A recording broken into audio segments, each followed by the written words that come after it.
kita duduk di dalam satu majlis ilmu yang mana telah disusun atur oleh pihak masjid, iaitu forum perdana yang akan berlangsung sebentar nanti. Dan sebelum itu, tuan-tuan yang dirahmati Allah, saya menjemput ahli panel untuk naik ke pentas sebelum kita mulakan forum kita pada malam ini.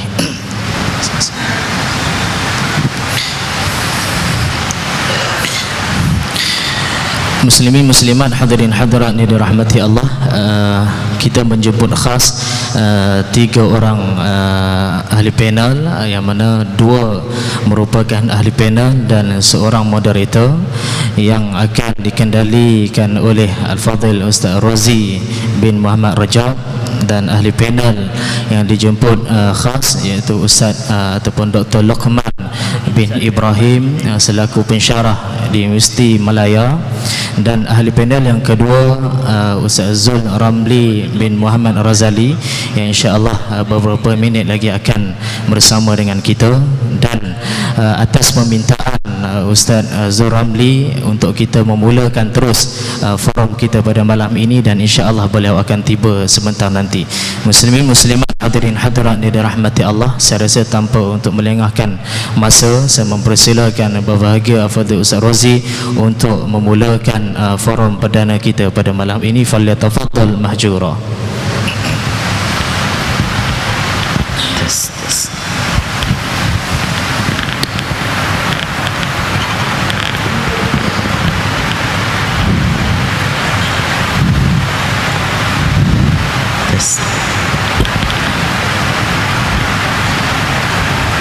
Assalamualaikum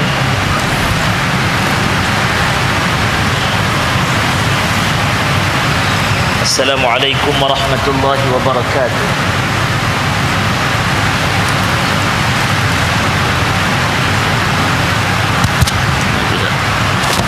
Assalamualaikum warahmatullahi wabarakatuh. Tuan-tuan dan puan-puan, hadirin hadirat rahimakumullah, sebelum kita mula program malam ini, guru saya ada berpesan. Kata dia, Radhi, engkau kalau duduk dalam kumpulan yang ramai, engkau beri salam lalu mereka jawab perlahan, maka ketahuilah olehmu mereka mungkin sedang menghadapi sakaratul maut. Sekali lagi, Assalamualaikum warahmatullahi wabarakatuh. Hidup lagi rupanya, kata orang Perak. Alhamdulillah. A'udzu billahi as-sami'il 'alim minasy syaithanir rajim. Bismillahirrahmanirrahim. Alhamdulillahi rabbil alamin. Wa bihi nasta'in 'ala umurid dunya wad-din. Wassalatu wassalamu 'ala asyrafil anbiya'i wal mursalin. Sayyidina wa maulana Muhammadin wa 'ala alihi wa ashabihi ajma'in. Ya muallim Ibrahim al-hikmata 'allimna, ya mufahhim Sulaimana fahimna, fafahamnaha Sulaiman, wa kullan atayna hukman wa ilma, wa sakharna ma'a Dawud al-jibal yusabbihna wa tayra wa kunna fa'ilin. Rabbi shrah li sadri wa yassir li amri wahlul 'uqdatan min lisani yafqahu qawli waj'al li waziran min ahli innahu min Sulaiman wa innahu bismillahirrahmanirrahim alla ta'lu alayya wa'tuni muslimin. Sadaqallahul azim wa sadaqa rasuluhul karim wa nahnu ala dhalika minasy syahidin. Sekali lagi, assalamualaikum warahmatullahi wabarakatuh. Alhamdulillah, alhamdulillahi rabbil alamin. Syukur banyak-banyak kepada Allah Subhanahu wa ta'ala. Hari ini hari barakah, hari ini hari bahagia. Di ambang kita memasuki bulan Rajab yang penuh dengan segala keberkatan. Terima kasih kepada Al-Fadhil Ustaz Zuhairi Al-Hafiz wal-Muqri, pengurusi program kita. Yang bahagia Datuk Seri Said, yang berbahagia Datuk-Datuk, Datin-Datin, yang dikasihi ayah-ayah, ibu-ibu, para cendekiawan, para ilmuwan, para pencinta ilmu, para pengunjung taman-taman syurga, taman-taman syurga Allah di muka bumi ini. Sekali lagi saya suka mengulang-ulang ucapan yang mudah-mudahan itulah yang selalu kita akan dengar, seperti mana yang Allah rakamkan dalam surah Yasin. Ucapan itu Allah akan sebut daripada Tuhan yang empunya Rahman dan Rahimnya, tak lain tidak bukan. Itulah juga ucapan persaudaraan kita malam ini. Assalamualaikum warahmatullahi wabarakatuh. Kadang-kadang orang bertanya, kenapa memberi salam berkali-kali? Ini merupakan sabit daripada hadis yang sahih, seperti diriwayatkan oleh Al-Imam Bukhari rahimahullahu ta'ala, bahawa Nabi apabila dia bertemu dengan kaumnya, dia akan menyampaikan salam kepada mereka sebanyak 3 kali, dan dia akan membicarakan sesuatu hal dengan begitu terang dan jelas hingga difahami oleh kaumnya, maka barulah dia akan berubah kepada pembicaraan yang seterusnya. Hadirin rahimakumullah, alhamdulillah malam ini kita dipertemukan bersama dalam majlis yang penuh barakah oleh 2 orang ahli panel yang tidak asing bagi kita. Saya perkenalkan secara ringkas. Di sebelah kiri saya ialah sahibul fadilah Dr. Muhammad Luqman bin Ibrahim, pensyarah dari Universiti Malaya, dan beliau juga tuan-tuan maklum bahawa seorang yang sangat ahli dalam bidang al-maqamat al-Quraniyah, dalam bidang tarannum al-Quran, dan insya-Allah sebentar lagi kita nak dengar alunan-alunan suara-suara merdu gemersik membicarakan ayat-ayat Allah yang suci daripada beliau insya-Allah. Hadirin rahimakumullah, di sebelah kanan saya pula tuan guru saya, yaitu sahibul fadilah al-Ustaz Al-Haj Dhul Ramli bin Razali, personality TV kita.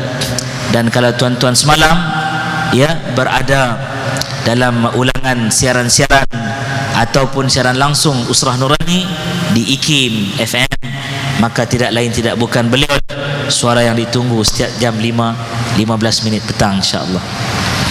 Dan ini juga pertemuan ukhuwah. Setelah lama saya tidak bertemu dengan Dr. Luqman ini. Ini super senior. Waktu kita sama-sama dalam MTQSS dulu, Majlis Tilawah Al-Quran sekolah-sekolah dahulu, dan beliau memang sangat terkenal. Bila nama Abang Luqman membacakan, menyampaikan tilawatul Quran, maka tak lain tak bukan johannya beliau. Jadi malam ini insya-Allah hadirin rahimakumullah, tajuk yang diberikan dan yang dicadangkan juga agak panjang, tetapi tajuk ini biarlah panjang, kita fahamkan sefaham-fahamnya, yaitu kita bersama dalam forum yang membicarakan persiapkan bekalan akhiratmu, jangan pula lupakan duniamu. Hadirin rahimakumullah, tanpa melengahkan masa, kita nak dengar isi panjang, nanti tak pasai-pasai pula moderator jadi ahli panel ketiga tak rasmi. Jadi kita nak dengar daripada ahli panel yang pertama, tak lain tak bukan Al-Fadil Dr. Muhammad Luqman Ibrahim. Soalan atau pembicaraan untuk doktor.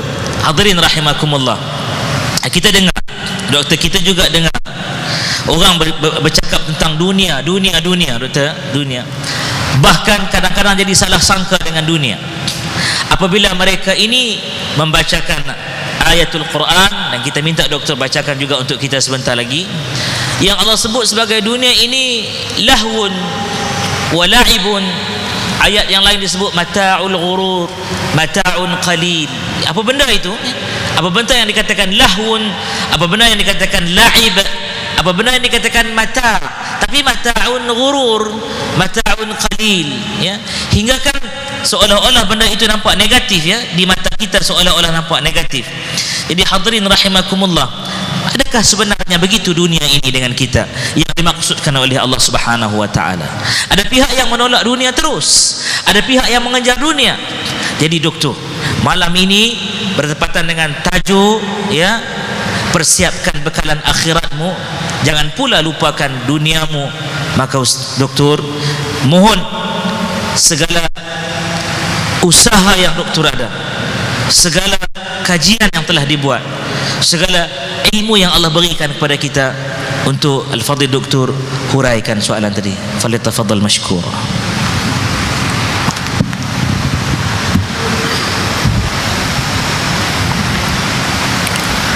أعوذ بالله من الشيطان الرجيم بسم الله الرحمن الرحيم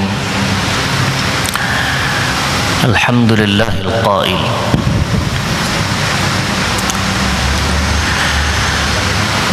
من كان يريد حرث الآخرة نزد له في حرثه ومن كان يريد حرث الدنيا نؤته منها وما له في الآخرة من نصيب.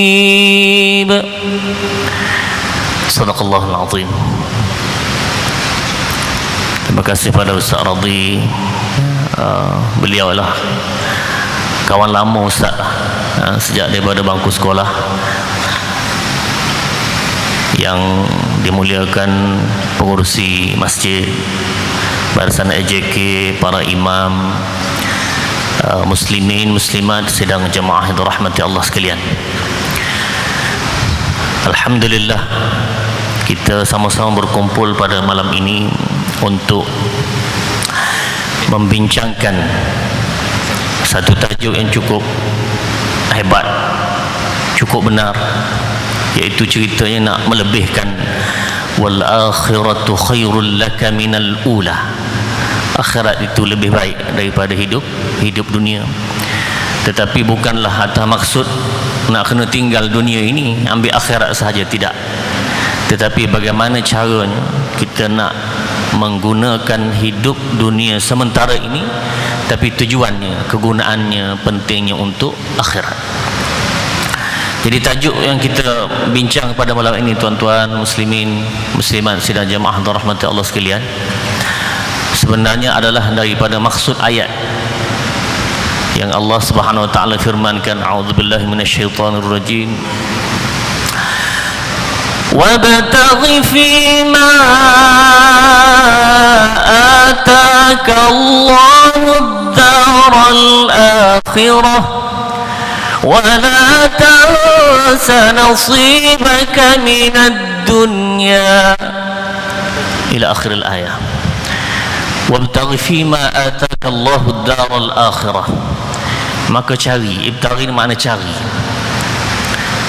Fima ataka Allahu ad-daral akhirah, semua perkara yang Allah beri untuk cerita akhirat tu kena cari, disuruh begitu. Wala tansa nasibaka minad dunya, tetapi jangan lupa. Wala tansa itu maksud jangan lupa bahagian kamu di atas muka dunia ini. Muslimin muslimat sidang jamaah yang dirahmati Allah sekalian, kita selalu sangat dengar satu kata-kata dan amat masyhur di kalangan meniti bibir-bibir, lidah-lidah kita. Nak buat apa atas dunia pun buatlah. Nah, buatlah apa atas dunia ini, jangan lupa akhirat. Betul tak tuan-tuan? Tak, begitu Ustaz. Bahasa orang sekarang lah. Buatlah apa-apa atas muka dunia, tapi jangan lupa akhirat. Tapi tuan-tuan, ayat itu cerita, carilah wabtaghi fima ataka Allahu ad-daral akhirah. Carilah benda hidup akhirat tu kena cari. Jangan lupa dunia. Tak terbalik ke tuan-tuan dengan apa yang difaham oleh orang ramai? Jadi maknanya insya-Allah malam ini Ustaz, agak-agak kita akan dapat membetulkan persepsi ini, bahawa sebenarnya kita ialah kena cari akhirat, dan dunia ini kita bolehlah berpada-pada, tetapi untuk persediaan kepada kehidupan yang sebenar itu. Jadi muslimin muslimat sidang jemaah dirahmati Allah sekalian, berbalik kepada soalan Ustaz Radhi sebutkan tadi, tuan-tuan, perkataan dunia ini adalah daripada kalimahnya bahasa Arab. Kita ambil daripada bahasa Arab itu jugalah, daripada dana'ah. Dana'ah, makna dana'ah ini ialah perkara yang rendah, perkara yang hina. Kalau dalam ilmu tajwid tuan-tuan ada dipanggil adna, aqsa wa adna. Makna benda yang hujung, benda yang rendah itu maksud dunia. Jadi kenapa Allah Subhanahu wa taala merujuk bila sebut dunia ini, nak menggambarkan kehidupan ini, digambarkan dengan perkataan yang hina, yang rendah. Kenapa tuan-tuan? Dan kenapa pula Allah Subhanahu wa taala bila nak gambarkan hidup yang lama, yang hebat selepas daripada mati, maka disebut dengan perkataan akhirah. Dia bahasa Arab tuan-tuan kena hati-hati. Akhirah dengan akhirah. Akhirah ni yang paling ujung sekali. Itu orang belajar bahasa Arab lah. Akhirah yang hujung, yang akhir, tapi boleh jadi ada lagi yang akhir selepas itu. Tapi akhirah maka tidak ada lagi dah. Itulah yang paling akhir sekali, tidak ada lagi selepas itu. Jadi tuan-tuan, maka Allah Subhanahu wa taala dalam Quran ini, kita sama-sama ambil tuan-tuan, dalam Quran tidak ada satu ayat pun yang puji dunia. Tak ada tuan-tuan. Wallahu alam, kalau Ustaz terlepas, Ustaz buat saya makan carian dia, tak ada tuan-tuan. Semua ayat puji akhirat. A'udzubillahi minasyaitonir rajim. Dalam surah An-Nisa, waladdarul akhiratu khairul lilladzina yattaquna afala ta'qilun. Dan hidup akhirat itu lebih baik, khairul lilladzina yattaqun, bagi orang bertakwa. Apakah kamu tidak berfikir? Dalam ayat lain hampir sama, wadarul akhiratu khairun, sama juga, lebih kurang, waladarul akhiratu khair. Semua itu menunjukkan bahawa hidup akhirat lebih baik. Surah Wad-Duha itu, wal akhiratu khairun, Allah, duha pula lupa Ustaz. Wal akhiratu khairul laka minal ula, wal akhiratu khairul laka minal ula. Dan akhirat itu lebih baik daripada yang pertama, yaitu hidup dunia. Allahumma tuan-tuan, maknanya dalam Quran diulang berkali-kali tentang kehidupan akhirat, kelebihan akhirat. Kenapa tuan-tuan? Ustaz nak bagi satu contoh mudah saja tuan-tuan. Allah Subhanahu wa taala sebutkan, ini cerita dalam Quran sahih dulu, iaitu hidup di akhirat sehari di akhirat sama atas dunia berapa tuan-tuan? Nah, a'udzubillahi minasyaitonir rajim. Maaf tuan-tuan, nak baca Quran ini, ya. Jadi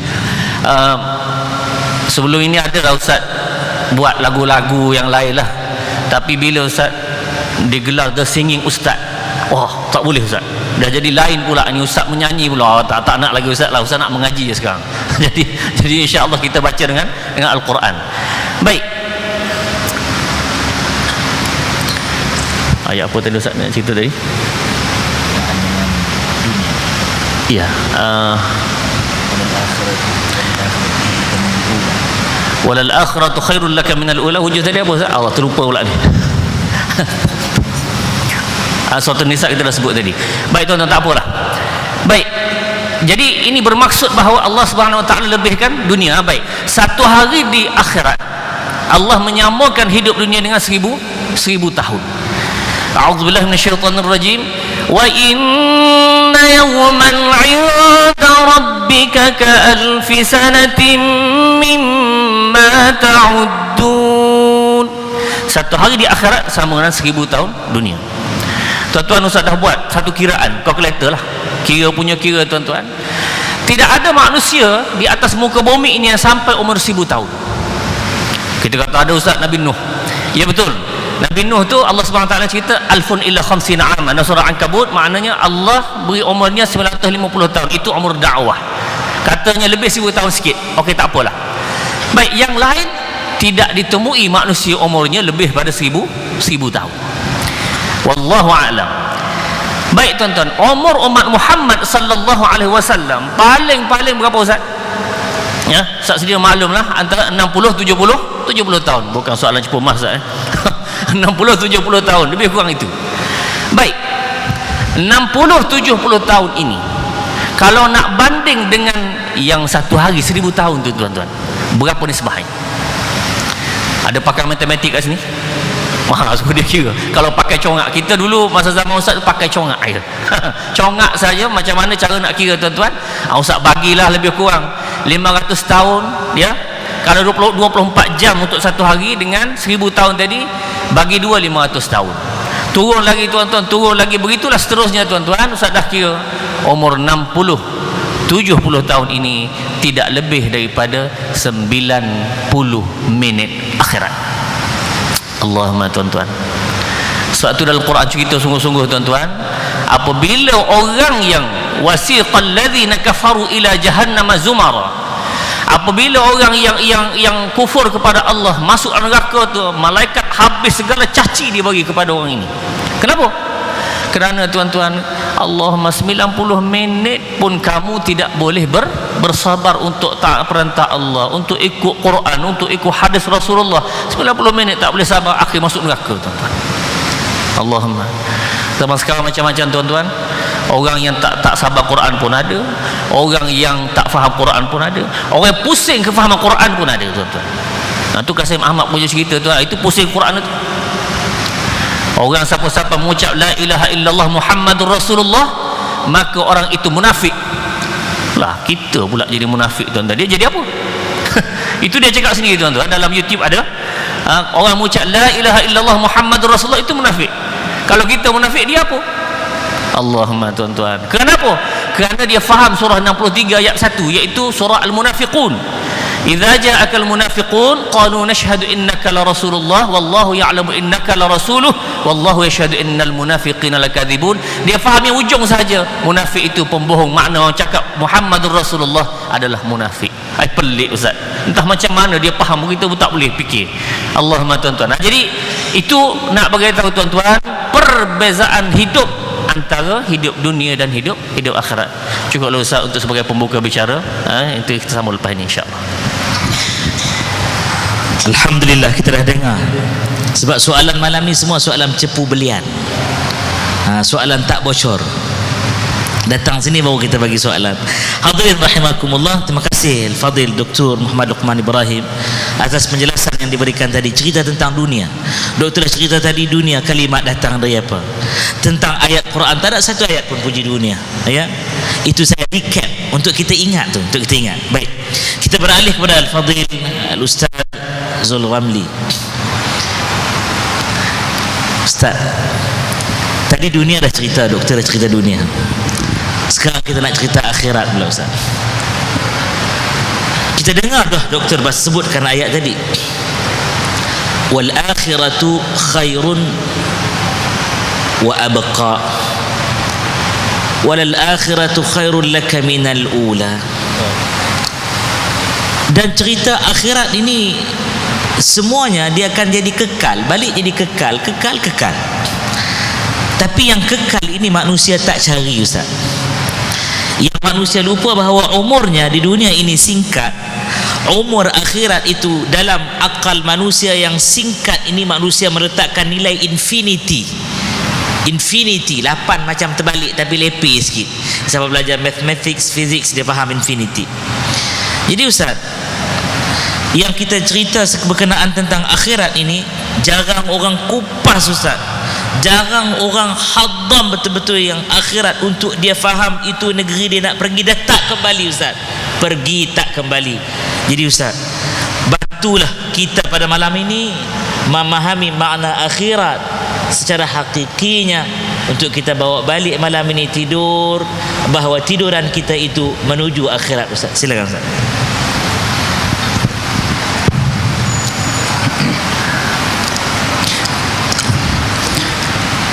Assalamualaikum warahmatullahi wabarakatuh. A'udzu billahi minasyaitonir rajim. Bismillahirrahmanirrahim. Alhamdulillah wassalatu wassalamu ala Rasulillah wa man tabi'al huda wa walah wa ba'd. Terima kasih Al-Fadil Ustaz Razi ya, yang juga merupakan nakib Usrah Nurani di radio ikim.fm. Sebenarnya Al-Fadil Dr. Luqman, Datuk Seri Pengurusi, Ahli Jawatan Kuasa Masjid yang kita sayangi, Tuan Imam, para ustaz guru-guru, tuan-tuan haji, puan-puan hajah, hadirin hadirat yang saya hormati, yang kami hormati dan kami kasih sekalian. Pada malam ni insya-Allah kita telah mendengar permulaan yang baik, dan saya first time jumpa Ustaz Razi di forum. Kami berpasangan pada masa tu di Terengganu, Taman Tamadun Islam, dan menyebabkan saya fell in love, jatuh cinta dengan dia. Sebab bila dia mengaji sedap sangat. Jadi sebab tu, dan tiba-tiba malam ni Masya Allah, ya, bukan seorang, dua orang. Jadi insya-Allah, ya, sebab betul antara benda yang kurang akhir zaman ni, kita sayang saudara kita kan. Dalam Muwatta cerita bagaimana seorang tabi'in jumpa dengan Muaz bin Jabal, dan tabi'in dikata apa pada Muaz bin Jabal, wallahi uhibbuka lillah, demi Allah aku sayang engkau kerana Allah. Muaz bin Jabal bertanya, lillahi, adakah kerana Allah engkau sayang? Lillahi, alillahi, adakah kerana Allah? Lillahi, 3 kali dia tanya. Maka Nabi berkata, untunglah, sebab Nabi kata orang yang masuk syurga adalah golongan mutahabbin fillah, berkasih sayang kerana Allah. Jadi alhamdulillah pada malam ni saya rasa bersyukur sangat sebab dapat dengar daripada 2 orang qari untuk membincangkan tajuk ini. Tapi sebenarnya saya duk fikir bincang tentang tajuk akhirat dan dunia ni, saya rasa tuan-tuan sebenarnya beruntung sebab di IKIM dulu ada dia macam teruja. Saya baru balik jumpa dengan pengarah radio Dr. Nick, dan sangat menarik sebab ada satu tajuk tentang bisnes dan jihad bisnes, dan sampai hari ni orang masih lagi call dan bagi tahu respon yang sangat positif. Dan tuan-tuan tahu siapa di antara speakernya? Kerana speakernya adalah Datuk Seri sendiri. Jadi alhamdulillah membincangkan tentang satu benda yang berkaitan tentang bisnes. Dan saya rasa kalau kita ni tambah 4 orang membincangkan tajuk ni, saya kira complete. Ataupun saya turun pun tak apalah, insya-Allah, ya. Sebab kenapa tuan-tuan? Tapi mungkinlah sebab biasanya orang pakai tok bomo luar kan, ya. Tok bomo dalam dia panggil tok bomo luar. Jadi Datuk Seri dia cakap kat IKIM, so sini kita boleh berbincang lah. Kenapa tuan-tuan? Sebab saya kira bila Ustaz Razi tanyakan soalan, dan saya insya-Allah minta izin daripada tuan-tuan untuk menjawabnya. Sebenarnya soalan ini di antara soalan paling penting bagi umat Islam. Menjawab soalan ini adalah perkara terpenting bagi umat Islam. Sebab umat Islam sentiasa dalam keadaan tak jelas dunia, akhirat, dunia dan akhirat. Dan berita malangnya adalah, ya, berita malangnya adalah bila tidak jelas tentang persoalan dunia dan akhirat, kita tidak boleh, pertama sekali kita define, kita tidak boleh mendefinisikan dengan jelas seperti kehendak Allah dan Rasul. Kita gagal mendefinisi dunia dan akhirat itu dengan sejelas-jelasnya. Dan bila kita gagal, ya, dalam bentuk definisi, maka pada ketika itu kita telah jerebu pada pemikiran.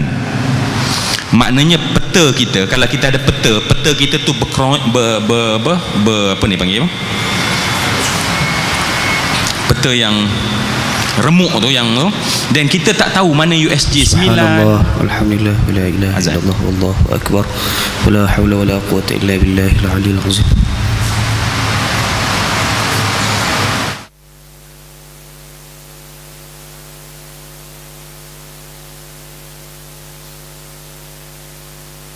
Allahu akbar, Allahu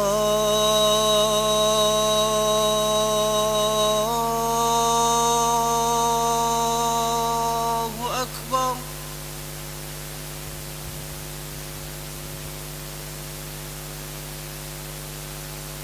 الله أكبر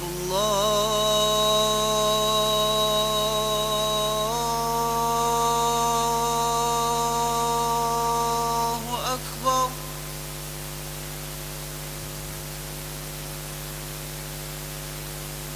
أشهد أن لا إله إلا الله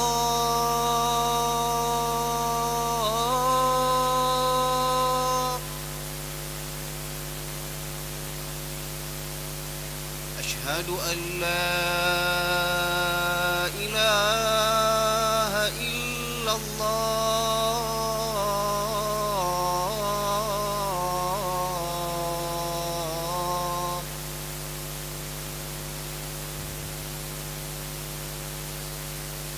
أشهد أن محمد رسول الله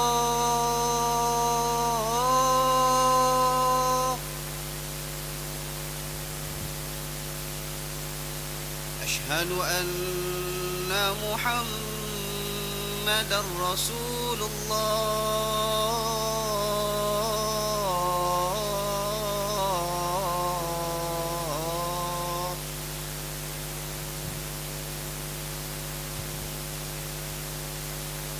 حي على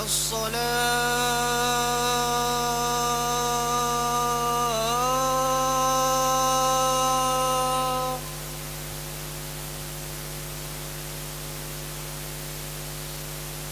حي على الصلاة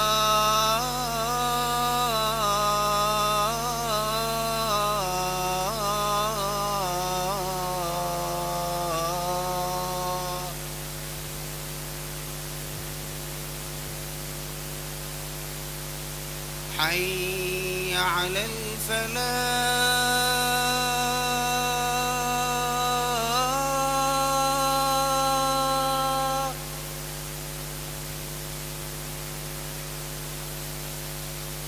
حي على الفلاح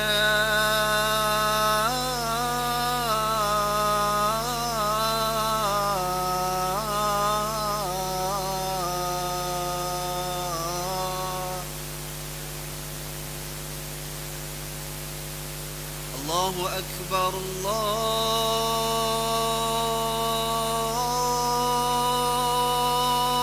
الله أكبر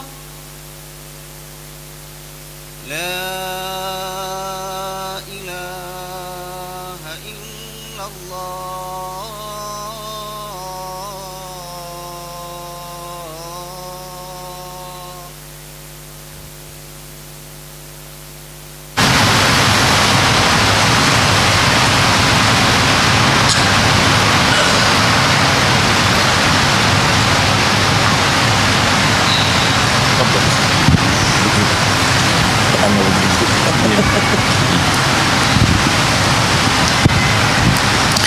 Bismillahirrahmanirrahim. InsyaAllah kita sambung. Boleh ya tuan-tuan, puan-puan? Alhamdulillah.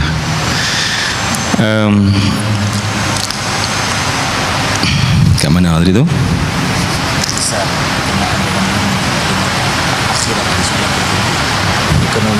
Oh. Semua yang saya kasih sekalian, apa yang saya katakan bahawa apabila peta kita ya, dia tidak jelas, tak jelas mana jalan, mana, sebab dia ada rosak. Apa jadi bila kita nak berjalan mengikut arah peta tersebut? Apa jadi tuan-tuan? Kalau peta tak jelas, confirm jalan lagi tak jelas. Dan sebab itu umat Islam pada hari ini, oleh kerana tak boleh jawab soalan yang tentang dunia dan akhirat ini, dan akhirnya kita tak nampak umat Islam seperti umat zaman Nabi. Itu pasti, dan itu tidak dapat kita nafikan. Sebab kita boleh bercerita tentang falsafah, tetapi orang akan tengok pada result. Kita boleh cerita, oh saya faham, okey, tapi tengok apa hasil. Saya boleh membahaskan tentang hukum hakam, tapi orang tengok pada hasil. Hasil pembinaan umat Islam di zaman Rasulullah, Masya Allah, from zero to hero, clear. daripada orang yang tak ada nilai apa-apa, daripada orang yang Masya Allah penyembah berhala yang sangat hina pada ketika itu, ya, kunnal azillah kata Sayyidina Umar. Tetapi Masya Allah menjadi seorang yang, ya, kalau kita baca buku tentang, ditulis oleh Michael H. Hart, ditulis tentang Alexander the Great, ya, dalam bahasa Arab atau Melayu dipanggil Iskandar Zulkarnain. Kalau ada orang nama Zulkarnain pada malam ni, berhati-hati di jalan raya, ya, para isteri tolong cek, kerana Zulkarnain merujuk kepada orang yang ada di atas kepalanya 2 tanduk. Cek betul-betul tu, ya, orang rumah tolong rasa, yang balik buat rasa nak usap-usap, buat manja-manja sikit. Qarnain bermakna 2 tanduk. Tetapi kenapa diberi gelar dalam sejarah sebagai orang yang ada 2 tanduk? Kerana dia adalah seorang pemimpin yang begitu hebat, sebab dia menguasai timur dan barat. Timur, barat. Sebab dunia sejak zaman dulu sampai sekarang terbagi pada blok timur, blok barat. Dan dunia sejak zaman dulu, siapa menguasai timur disebut sebagai pemimpin satu tanduk. Kalau dia menguasai barat, pemimpin satu tanduk. Tetapi Alexander the Great is the person, adalah orang yang menguasai 2 tanduk, artinya timur dan barat. Tetapi kata orang kampung saya, the very unfortunately, tetapi malangnya, dia kata Michael H. Hart kata, which is not true, tak betul. Sebab Alexander the Great adalah seorang conquer west dan never conquer east. Tidak pernah dia conquer timur. Saya ulang sekali lagi, bukan saya kata, Michael H. Hart kata, seorang yang mengkaji tentang sejarah ketamadunan. Dia adalah orang yang conquer west, barat. Alexander conquer west tetapi tidak pernah conquer timur. Dia memang nak conquer timur, nak kuasai timur. Dan bila Michael H. Hart cerita pula dalam buku dia tentang Omar ibn al-Khattab ibni Naufal ibni Abdul Uzza ibni Riyah ibni Abdullah ibni Qurtib ibni Razah ibni Adi ibni Ka'ab ibni Lu'ay ibni Ghalib ibni Fihir Al-Quraisy Al-Adawiyyi. Nama dalam IC dia, Ustaz, yang anda sempat Google di Jabatan Pendaftaran Negara Kota Madinah, tetapi nama dia anda tak berapa ingat. Siapa yang saya sebutkan nama? Sayyidina Omar. Kata Michael H. Hart, pemimpin yang pernah menguasai timur dan barat adalah Omar. Tetapi anak-anak muda kita tak pernah perasan bila sebut tentang Alexander Great, wow. Tetapi bila sebut Sayyidina Omar, iyalah, tak kenal pun tak apa, tak kenal, sabar je lah. Baik, persoalannya saya katakan bahawa bagaimana seorang Nabi bawa manusia daripada zero, yang kerjanya berkelahi, yang kerjanya berperang-perangan, bermusuhan, Masya Allah, ya. Ciri yang Nabi hadapi orang pada masa itu, Masya Allah, kalau dia tak suka dengan orang lain, dia kata apa dia? Kalau dia tak suka pada orang lain, apa dia kata? Atamana an ashrabal khamra min ra'sik. Atamana an ashrabal khamra min ra'sik. Aku nak sangat minum khamar dalam tengkorak kepala engkau. Apa maksud dia? Tunggu masa aku penggal kepala engkau, otak kepala, tengkorak, kranium ditukar menjadi gelas, dan kemudian minum arak. Pada hari minum arak adalah hari kemenangan. Tuan-tuan, ada korang macam ni kat USJ 9? Kalau ada, Masya Allah, datang masjid Ataman an ashrabal khamra min ra'sik, lepas tu pakat minum air, datang rumah dia, Masya Allah, dijamu pada penceramah, Masya Allah, tengkorak satu. Ni tengkorak siapa ni? Tengkorak orang hujung sana, Masya Allah. Saya nak cerita, tuan-tuan, kadang-kadang kita tak perasan hebatnya Nabi ubah manusia, kita tak perasan. Sebab tu Michael H. Hart kata Nabi Muhammad duduk dalam ranking nombor 1. Tetapi apa yang hebat sangat? Hebat sangat, ya, kalau ikut saya mungkin saya boleh kita ambil banyak kita punya resourceful sumber untuk membincangkan tajuk soalan ni. Saya nak ambil apa kata Michael H. Hart tentang Nabi bila dibuat komentar kenapa Nabi duduk dalam ranking nombor 1. Tidak pernah ada pemimpin, tidak pernah ada pemimpin dalam dunia ini yang successful, develop 2 tamadun secara serentak, Yang pertama disebut sebagai tamadun spiritual. Yang kedua tamadun material. Sejak zaman berzaman manusia, pemimpin ni, leader, dia datang dengan benderanya yang ajak bangun dunia, jom bangun dunia. Itu satu kelompok pemimpin dan ini common. Sejak zaman dulu, bukan zaman sekarang. Zaman dulu kala lagi yang bawa benderanya, jom kita menjadi penguasa dunia, jom kita jadi orang yang hebat dunia, jom kita jadi orang kaya. Dan ada pula pemimpin yang lain, jom kita tinggalkan dunia. Ketenangan ada dalam jiwa. Ketenangan bila kita bermeditasi, bila ketenangan kita berjaya menguasai cakara dalaman kita dan segala macam. Maka pemimpin terbagi pada dua. Dan sebab tu orang yang develop spiritual dan menjadi pemimpin yang berjaya, jadi pemimpin yang berjaya juga. Dan orang yang berjaya membangunkan material juga berjaya. Tetapi tidak pernah ada orang yang berjaya mengkalibrasikan, mengharmonikan, mencantumkan dua tamadun ini lebih sukses daripada Nabi Muhammad sallallahu alaihi wasallam. Dan kuncinya balik di mana tuan-tuan? Kuncinya adalah Nabi berjaya memahamkan pada para sahabat tentang dunia dan akhirat. Saya cerita intro tentang perkara ni di satu majlis lah, ya, sebab cerita ni tak berapa best. Ya, dalam adab kita mengaji hadis, kalau cerita tak best, jangan cerita pun di mana, jangan cerita pun pada siapa, just kita mengabstrak pelajaran daripadanya. Ya, beberapa orang terpelajar, ya, student, dan kemudian dia tanya saya soalan, tuan-tuan. Mungkin saya harap saya pergi tak terlalu jauh ke Macedonia, tak pergi ke mana ni, USJ Ustaz. Jawab Ustaz Razi punya soalan. Ustaz Razi tengok, Ustaz, yang ingat keingatan untuk anak tadi. Dalam soalan tu ditanya ni, tuan-tuan, ya. Dia kata, Ustaz, tuan-tuan tolong dengar, ya. Dia tanya, Ustaz, kami berbincang dalam program tu, sampailah program tu lama juga, sampai membawa pada qiyam al-lail. Jadi masa tu banyaklah saya dengan student itu, dan dia kemuka satu soalan. Yang banyak soalan lain cerita tentang hukum hakam. Okeylah. Tetapi satu soalan ni, saya melihat soalan ini adalah reflect kepada gambaran pemikiran bukan dia, tetapi kebanyakan umat Islam. Dia adalah reflect kepada pemikiran. Ya. Apa soalan dia, tuan-tuan? Dia kata, Ustaz, kita ni sebagai seorang pelajar Islam, kami ni sebagai student Islam, dan bidang kami ni kritikal, dan tak ramai orang yang dalam bidang ini. Dan kami melihat, Ustaz, ya, kami melihat setelah kami membuat kajian dan analisa, dia kata, kenapa student-student Islam ni tak berapa cemerlang dalam pelajaran, tak dapat poin yang memang tip top. Kerana, Ustaz, bagi orang Islam, kita ada syurga. Kita ada syurga. Bila kita ada syurga, maksudnya adalah panjang lagi pada soalan Razi punya soalan forum. Dia tanya soalan.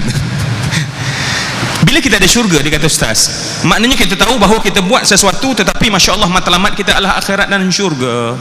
Maka dengan sebab itu kita akan solat, kita akan qiyamul lail, kita akan baca Quran, kita akan sekian. Maka dengan sebab itu, of course, bila kita datang kepada medan peperiksaan, kita tidak boleh cemerlang pada orang yang sesungguhnya dunia mereka itu syurga. Orang kafir, dunia mereka itu syurga, Ustaz. Mereka tidak ada syurga sebenar, maka kerana itu mereka pulun habis-habisan. Okey ke soalan tu? Kepanjang sangat. Okey, faham, ya?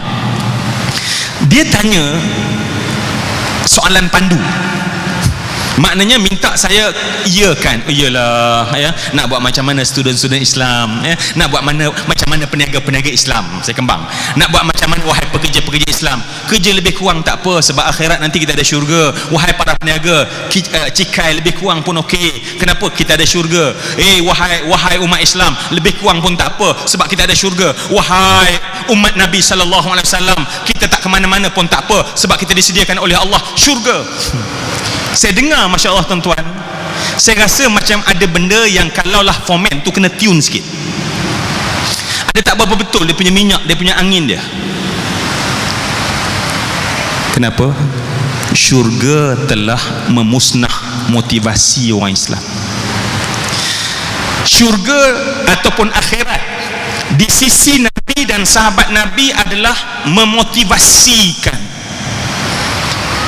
Ketika Nabi menghantar hanya 3,000 orang untuk bertempur di medan Mu'tah, berhadapan dengan 210,000 tentera Rom. 3,000 menggempur 210,000 orang tentera Rom. Pada saat pemimpin Islam duduk atas bukit yang tinggi, tengok kelompok yang kecil daripada umat Islam 210,000 dengan seluruh kelengkapan paling hebat berada di pihak yang sana. Tentera Islam kata, bagaimana adakah kita nak tunggu pertolongan yang datang daripada Madinah? Abdullah bin Rawahah bangun di tengah 3,000 orang membacakan syair setelah Allah membuka seluruh pintu-pintu syurga, dan semua orang yang duduk atas muka bumi akan mati. Semua orang mati. Dan kemudian sekarang Allah sedang buka pintu-pintu syurga. Siapa yang di kalangan kalian nak lari daripada pintu yang Allah telah buka buat kita? Tuan-tuan tahu apa jawapan yang keluar daripada 3,000 tentera Islam? Tidak keluar jawapan melainkan takbir Allahu Akbar. Allahu Akbar. Mu'tah terbakar dengan takbir 3, gempur 210,000 orang, tuan-tuan. Syurga telah jadi memotivasikan. Hari ini syurga melemahkan motivasi. Nampak tak? Jauh kona tu. Bukan sikit-sikit, tuan. Bukan USJ 9 tu. Tu tah mana tah. Sebab itu semua yang saya kasih sekalian, bila kita tengok, oleh kerana ketidakfahaman kita, oleh kerana kita tidak faham ya senario. Saya mungkin pertama ni saya nak ajak kita senario sebab setengah daripada kita rasa tajuk ni biasa saja, dan saya pun bila kita lihat sepintas lalu tajuk ni biasa. Yang dia tidak trigger kita untuk bau. Aku kena menghayati tajuk ini, dan pastinya pada malam ni bukan satu perbincangan akhir, tetapi sebagai satu mukaddimah untuk kita melihat bahawa tamadun Islam bermula daripada umat faham tentang urusan dunia dan akhirat. Urusan dunia dan akhirat. Dan kan itulah semua yang saya kasih sekalian.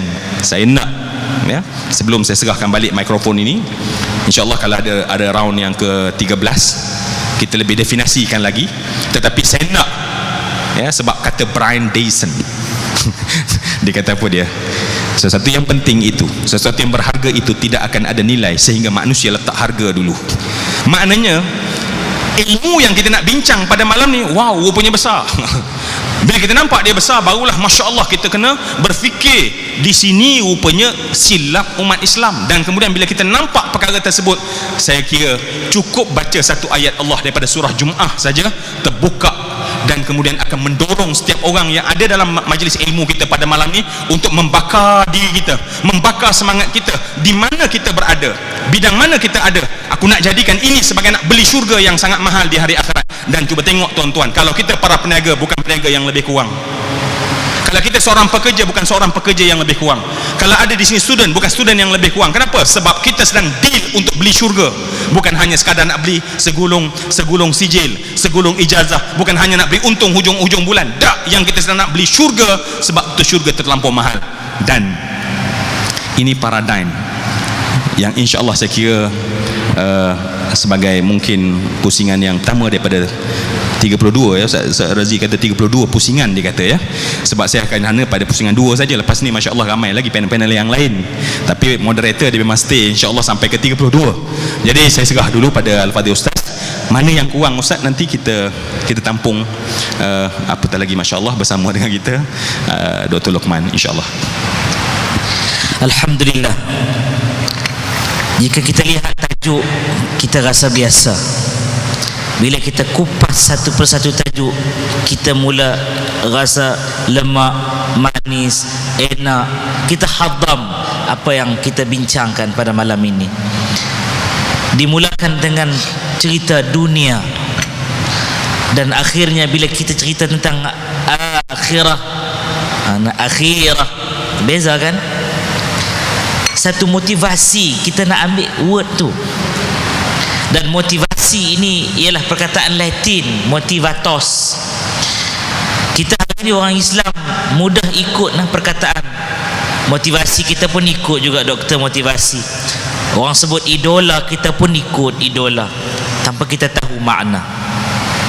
Dan saya di mana-mana pun mengatakan bahawa jangan pakai idola, pakai saja role model. Nak sangat pakai bahasa Inggeris, abus role model, sedangkan idola itu asal bahasanya Latin word. Maksud idola, an object used for worshipping al-asnam, berhala, sanam, ya. Kemudian apa lagi maknanya? An appearance without substance. Lagi best, akhirnya dia kata antara makna idola, idol, phantom, hantu. Kita pakai juga. Tapi perkataan motivasi tadi kita sangat memahami, satu anjakan untuk kita. Dan sedikit saja, sebab Ustaz memberikan jawapan yang sangat pada saya sempurna untuk kita balik dan fikir, iaitu akhirat itu motivasi untuk kita melakukan terlebih baik di dunia ini. Motivasi daripada word motivatos, melakukan sesuatu dengan bersungguh-sungguh kerana mengharapkan redha Tuhan. Mereka sebut dewa, tapi kita mengharapkan redha siapa? Allah Subhanahu wa taala. Kita beralih kepada ahli panel yang pertama. Ustaz, kita dah bincang dunia, kita dah cerita makna akhirat. Sekarang ini bagaimana nak membina satu jambatan, nak meminta satu connector, jointer, penghubung cerita dunia, cerita akhirat. Pujangga selalu sebut ad-dunya mazra'atul akhirah. Dunia itu sebagai mazra'ah, sebagai farm, ladang, tempat cucuk tanam. Tetapi dia sebut akhirat. Kita tuainya di akhirat. Tanam di dunia, tuai pula di akhirat. Kan jauh Ustaz ya. Dan dalam perjalanan itu tentu ada bekalannya. Jadi Ustaz, yang ini kita mahu fahamkan diri kita yang hadir pada malam ini, bahawa di antara dunia dan akhirat itu ada satu jambatan yang menghubungkannya. Jambatan itu yang kita nak faham, nak kenal, kita nak pegang dan akan berjalan di atas jambatan tersebut. Oleh demikian Ustaz, falyatafaddal mashkura. Bismillahirrahmanirrahim. Terima kasih Ustaz Radhi, Ustaz Zul, tuan-tuan, puan-puan, muslim-muslimat rahmati Allah sekalian. Bagus Ustaz Radhi sebut tadi ad-dunya mazra'atul akhirah. Apa Ustaz kata kalam hukama? Ya, baik. Itu kata-kata hukama. Itu pandangan yang betul Ustaz. Bila Ustaz rujuk ad-dunya mazra'atul akhirah, tuan-tuan, dia bukan hadis. Ya, bahkan ramai para muhaddithin menyebutkan, Mulla Ali Qari dalam mawdu'at menyebutkan perkara ini, kemudian Zarqani juga menyebut la a'rifuhu, aku tak tahu hadis ini. Iraqi pun sama menyebutkan Takhril Ihya, sanadnya aku tidak temui. Itulah semua sekali maknanya ad-dunya mazra'atul akhirah. Dunia adalah tempat bercucuk tanam untuk akhirat. Kata Mulla Ali Qari bahawa maknahu sahih, makna betul, tapi sanad daripada hadis ini, rawi hadis ini, itu dari sudut periwayatan hadis tidak boleh diterima. Jadi tuan-tuan, Ustaz sebenarnya Ustaz Radhi, Ustaz Zul juga dalam seminggu dua ni nak bercakap pun risau Ustaz. Jadi nak bercakap tu kena rujuk dahulu. Kenapa?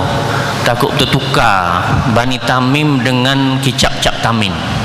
Ustaz risau sungguh tu Ustaz.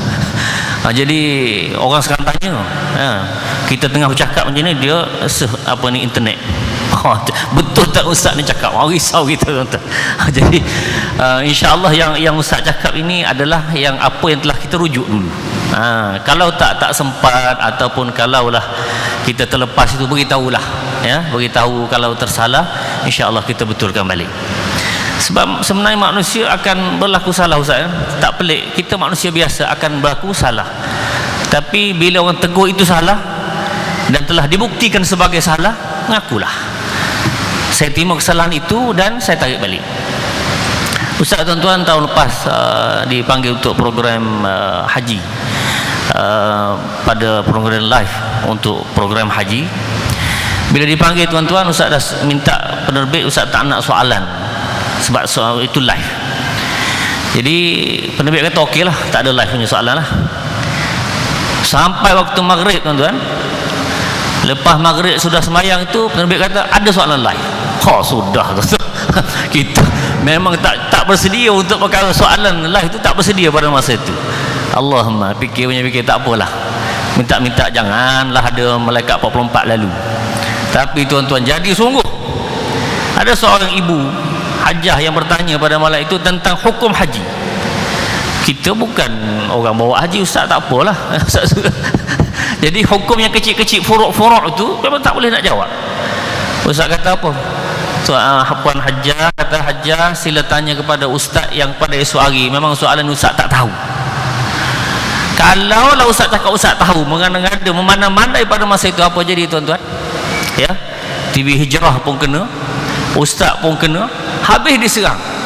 Kenapa bercakap benda yang kita tak tahu? Rasulullah sallallahu alaihi wasallam semasa ditanya dalam surah Isra hujung itu tuan-tuan, ditanya tentang ruh. A'udzubillahi minasyaitonir rajim. Wa yas'alunaka 'anir ruh qul ruhu min amri rabbi wa ma utitum minal ilmi illa qalila. Ketika mana Rasulullah tanya tentang ruh oleh para sahabat pada masa itu, qul ruhu min amri rabbi, aku tak tahu, yang tahu Allah tentang urusan ruh itu. Rasulullah cakap tak tahu, kita manusia biasa tuan-tuan, kecil sangatlah. Jadi lagi tajuk si Ustaz tapi nak beritahunya itu amanah dari sudut ilmu. Jadi kalaulah kita buat salah dan orang tegur, timalah. Hatta Ustaz, kalau tuan-tuan Ustaz ada salah macam ini, tuan-tuan boleh tegur Ustaz, dan insya-Allah kalau benda itu dibuktikan salah, maka kita terima. Jadi tak dengan mim bukan tanah dan bukan Melayu tuan-tuan, itu Bani Tamim yang disebut dalam hadis Rasulullah sallallahu alaihi wasallam, hum asyaddu ummati ala dajjal, itulah umat aku yang paling kuat menentang dajjal. Sahih Bukhari. Baik tuan-tuan, sambung Ustaz. Ad-dunya mazra'atul akhirah, dunia ini adalah tempat bercucuk tanam untuk akhirat. Tuan-tuan, ada perkara aneh. Tadi kita kata, Ustaz sebutkan bahawa tidak ada satu pujian untuk dunia, tidak ada dalam Quran. Tetapi tuan-tuan, agak pelik sedikit. Allah Subhanahu Wa Taala buat, tuan-tuan boleh cari lepas ini, perkataan dunia dan akhirat di dalam Al-Quran sama banyaknya. Ya, bilangannya sama banyak. Ada berapa tuan-tuan? Siapa dapat jawab, Ustaz bagi RM10. Wah, orang sini tak pandang RM10 Ustaz. Cuma itu sebagai motivasi. Berapakah kalimah dunia dan akhirat dalam Quran? Sama banyak tuan-tuan. Berapa? Ada 115 kali. Ad-dunya 115, akhirat 115. Jadi persoalan, kenapa Allah buat perkataan dunia dan akhirat sama banyak?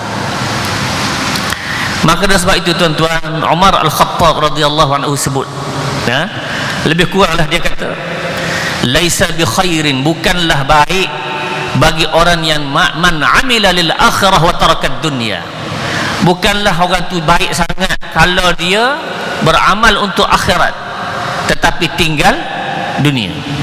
Begitu juga bukanlah baik orang yang mengambil dunia dan tinggal akhirat. Dua-dua itu tak baik. Yang baiknya orang yang beramal untuk kedua-duanya.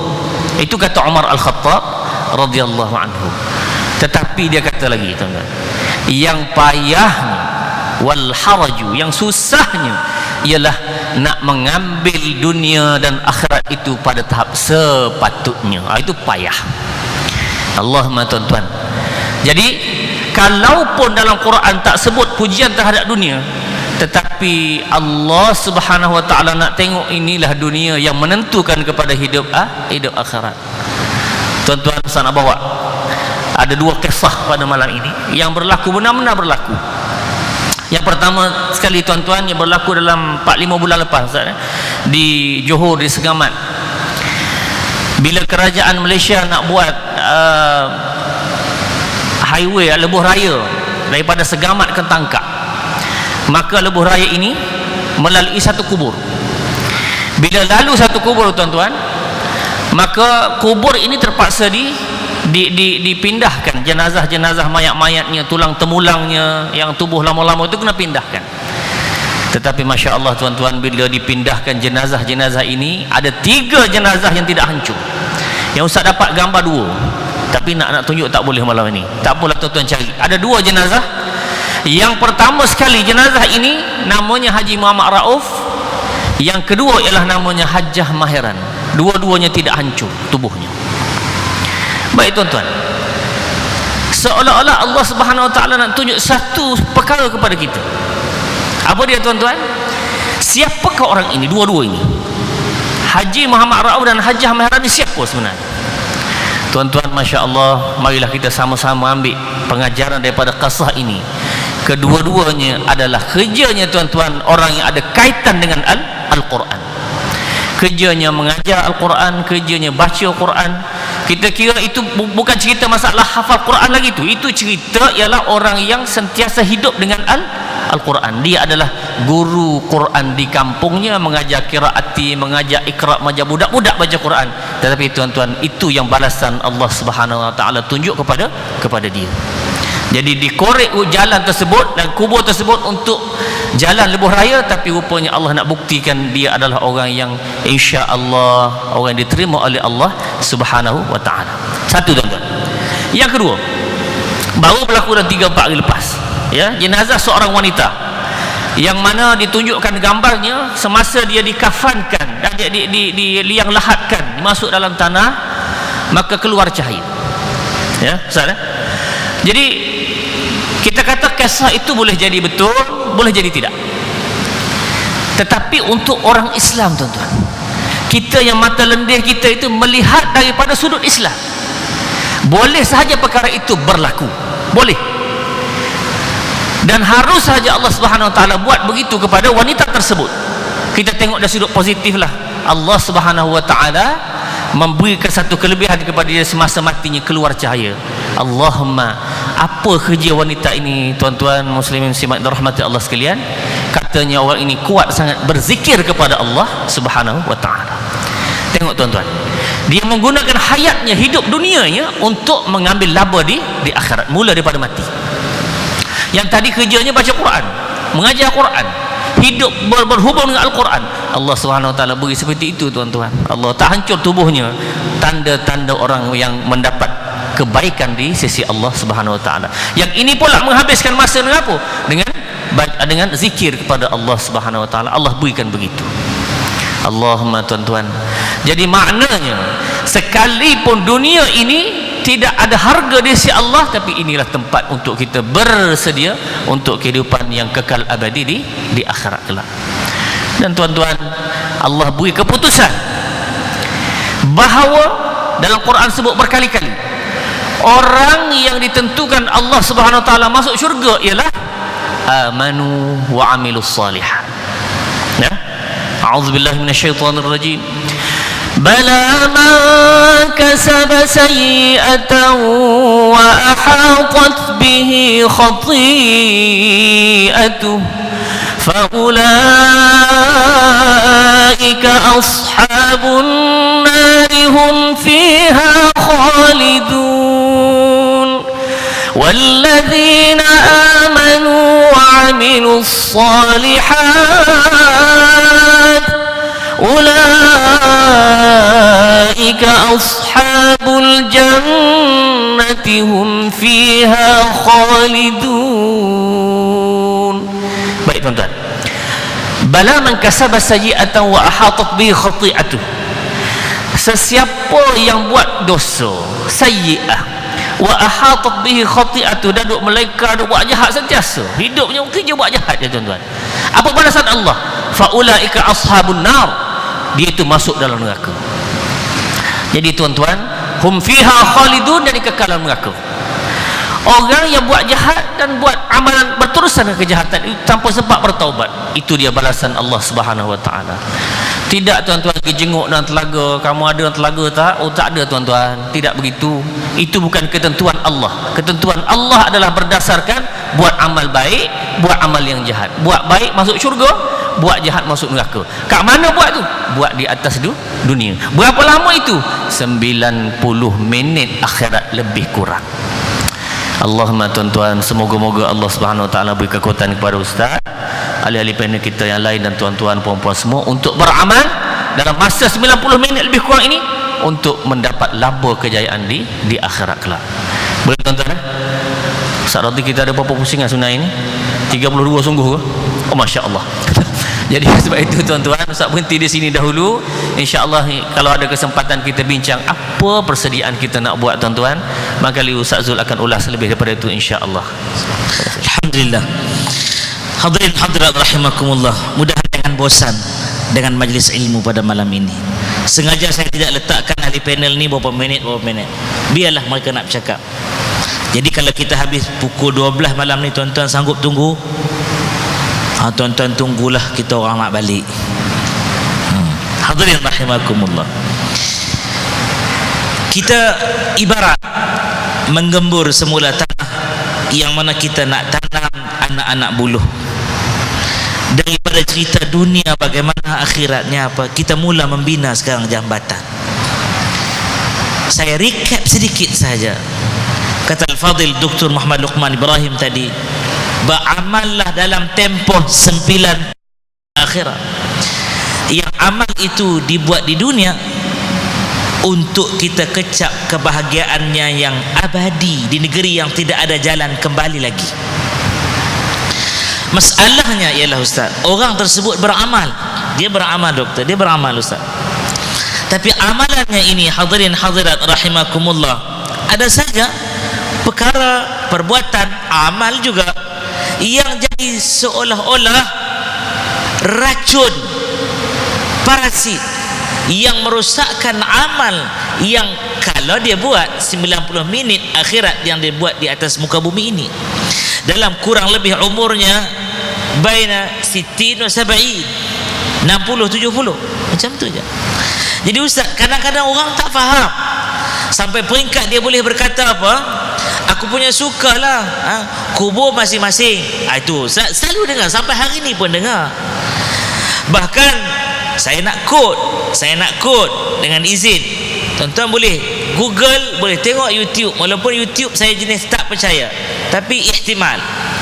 Seorang yang menolak hadis ni kata apa, besok saya jawab dengan Tuhan. Angkuhnya, subhanallah, esok saya yang jawab dengan Tuhan, kata dia. Dan perkataan ini ustaz berlega-lega. Dia dah beramal, tapi apa yang menyebabkan amal ini rosak, amal ini binasa, kan? Kal farashil mabthus satu hari nanti. Jadi al-fadil ustaz minta hurai hingga cerah, kita balik tidur pun lena ustaz, insya-Allah. Terima kasih Ustaz. Tak payah balik tidur dah ada sebahagiannya dan lena alhamdulillah. Baik, insya-Allah. Minta maaf kadang-kadang ada yang bergurau tersinggung. Antara yang menyinggung tadi ialah ada ke ya Allah tiba-tiba termasuk ingatkan forum sekejap je tiba-tiba 32 round. Itu saya bergurau tuan-tuan. Ada orang tersinggung, masya-Allah ya. Hak lain boleh bergurau, hak tu jangan bergurau. Baik tuan-tuan, masalah kenapa Nabi ajar, mungkin supaya jangan saya terlampau membuka perbincangan ini. Nabi ajar simple, tidak ada perbezaan dunia dan akhirat. Tidak ada. Dalam ajaran Islam tidak pernah mengklasifikasikan ada amalan dunia, ada amalan akhirat. Ya. Setiap amalan yang tadi Al-Fadhil Doktor kata 90 minit, sejam setengah, itulah dunia, itulah akhirat. Dia tak ada beza. Tetapi oleh kerana ni masalahnya, kalau Al-Fadhil Ustaz Radhi tanya tentang racun, tapi saya nak cerita racun yang lebih besar daripada soalan itu. Kenapa kita tak sampai faham bahawa dunia itu akhirat, akhirat itu dunia? Tidak ada pengasingan sama sekali. Kerana sejarah pengasingan ini telah berakar dalam pemikiran umat Islam. Sejarah compartmentalization. Sejarah kita kompartmenkan, kita asingkan, ini dunia, ini akhirat. Kami okey. Tapi cuba tengok kadang-kadang kalau ada siapa guru, tuan guru apa, saya guru matematik, siapa ustaz, tu ustaz. Nampak tak? Orang yang ajar matematik, dia tahu bahawa dia punya KPI adalah untuk memahamkan pelajar, student tentang matematik. Itulah yang dikatakan sebagai compartmentalization. Kalau dalam matematik, biologi, fizik, business, ini semua soal dunia. Nak belajar akhirat, belajar tafsir. Nak belajar akhirat, belajar hadis. Maka sedar tak sedar kita telah menghirup dengan selesa pemahaman sekular. Ya? Ada perubatan Islam, ada perubatan bukan Islam. Masya Allah, ya? Saya baru ni dipanggil untuk Masya Allah satu forum perubatan Islam. Dapat di hadapan tu pakar-pakar, doktor-doktor pakar. Saya yakin, saya tanya soalan, siapa di hadapan ini dia tahu bahawa dia adalah seorang doktor Islam. Tak ada siapa angkat tangan. Sebab kita telah dikompakmenkan sekali lagi bahawa kita telah dibagi tahu perubatan Islam ni, kalau ada yang ada kaitan dengan jampi-jampi, doa-doa, ayat-ayat, itu perubatan Islam. Dan doktor dan nurse yang dah ada di hadapan tu, dia tidak perasan bahawa dia adalah merupakan doktor dan pengamal perubatan Islam. Siapa salah? Compartmentalization. Kita telah memisahkan dia. Dan cuba yang tuan-tuan, pengasingan inilah yang telah berakar dalam kepala umat, yang menjadikan kita tak boleh nak faham dunia itu akhirat, akhirat itu dunia. Matematik itulah akhirat, bisnes inilah akhirat. Kalaulah masa belajar, masa benih tak settle, bila dah jadi pokok confirm tak settle. Kita tak nampak. Sebab tu saya juga panel alhamdulillah untuk beberapa agensi yang bisnes. Dan saya buat survey persendirian. Siapa di kalangan mereka yang datang bisnes ini, dan datang bisnes ini kenapa? Sebab dia dengar tuan guru berceramah atau khatib berceramah di atas mimbar, kemudian berkobar semangatnya untuk jadi seorang peniaga Islam. Sampai sekarang saya sediakan survey dan jawapannya adalah 0. Kosong. Ya, Najwa Latif tambah lagi banyak. Kosong, banyak kali kosong. Maknanya tidak ada para usahawan yang bangkit kerana majlis pengajian seperti ini. Dengar pengajian dan kemudian berkobar semangat, saya nak bangunkan bisnes. Tak ada. Terbit daripada kesedaran biasa, daripada kebiasaannya. Akhirnya kalau dah terbit daripada nawaitunya, confirm matlamatnya tidak akan sampai kepada Allah Subhanahu Wa Taala. Sebab itu semua yang saya kasih sekalian, kalau kita tengok sebab peradaban Islam, kalau kita tengok sejarah Islam itu, dia ibarat kapal yang berlayar daripada tahun zaman Nabi sallallahu alaihi wasallam. Dan sepanjang perjalanan itu banyak benda-benda baru yang masuk dalam Islam. Falsafah, ajaran Greek, Roman, dan rupanya kita yang duduk di manusia Islam akhir zaman, persoalan kita adalah pengaruh yang paling banyak adalah pengaruh sekular. Dalam keadaan semua orang tahu bahawa sekular itu tak bagus, tetapi tak sedar kita sedang mengidap penyakit itu. Apabila ada kita memisahkan, ini matematik, dan saya yakin kalau saya tanya pada guru matematik, maaf saya kan mungkin cikgu tu okey, ataupun sains, biologi atau fizik, adakah dia rasa bahawa saya mengajar biologi ni untuk ajak manusia supaya nampak kebesaran Allah, dan itu merupakan mission dia, vision dia masuk dalam kelas adalah supaya dengan sebab saya mengajar tentang otak ini, akhirnya hamba Allah yang di hadapan Allah kenal Allah Subhanahu Wa Taala. Agaknya adakah begitu? Dan survey yang saya buat secara rawak, jarang sekali. Kenapa? Sebab kita nak ajar tentang knowledge. Knowledge is about transfer knowledge, dan knowledge itu adalah bagi tahu tentang perkara ilmu tersebut. Dan kenapa itu berlaku? Sebab sekali lagi racun daripada sekular. Kerana itu semua yang saya kasih sekalian. Saya terkejut kalau kita baca kitab Fiqh Aulawiyat Dr. Yusuf Qaradawi, saya akan terkejut bila membaca Dr. Yusuf Qaradawi. Dia menyebut apa yang dikatakan oleh Imam Al-Ghazali. Imam Ghazali pada masa hayat beliau telah meminta supaya anak-anak umat Islam supaya anak-anak umat Islam dihantar untuk supaya mereka master, menguasai ilmu account, ilmu perubatan, ilmu perniagaan, ilmu ini. Imam Ghazali yang kita kenal siapa dia? Orang yang hajar supaya kita bertasbih sekian ribu. Orang yang bercakap tentang suluk, orang yang bercakap tentang zauq, orang yang bercerita tentang asyauq, orang yang bercerita tentang darajat dan mustawa, bagaimana dikatakan sebagai fana dalam keadaan zikir kepada Allah Subhanahu wa taala. Tetapi Dr. Yusuf Qaradawi mengeluarkan pemahaman bahawa Imam Ghazali di zamannya telah menyeru umat. Katalah Imam Ghazali berada di tempat duduk Ustaz Razi, nescaya Imam Ghazali akan mengajak umat. Dia kata apa dia? Pastikan supaya anak-anak kita mahir dalam bidang perubatan, anak kita mahir dalam bidang account, mahir, supaya jangan umat Islam bergantung pada zimmi. Saya ulang sekali lagi, supaya umat Islam jangan bergantung pada zimmi. Siapa itu zimmi? Siapa ahlu zimmah? Zimmi ni dalam Islam adalah orang kafir yang tunduk kepada pemerintahan Islam, dikatakan zimmi. Imam Ghazali kata even kepada zimmi kita tidak boleh serahkan kita punya mesin hayat kita pada tangan mereka. Ya, kalau kita pergi hospital tu, yang orang tengah sakit tu, mesin hayat dia, jangan bagi mesin hayat kita dipegang oleh orang kafir walaupun dia zimmi, apatah lagi harbi. Harbi ni mana adalah orang yang bersumpah memastikan bahawa Islam tidak boleh diterima oleh orang dan atas apa sekalipun alasan. Nampak tak tuan-tuan?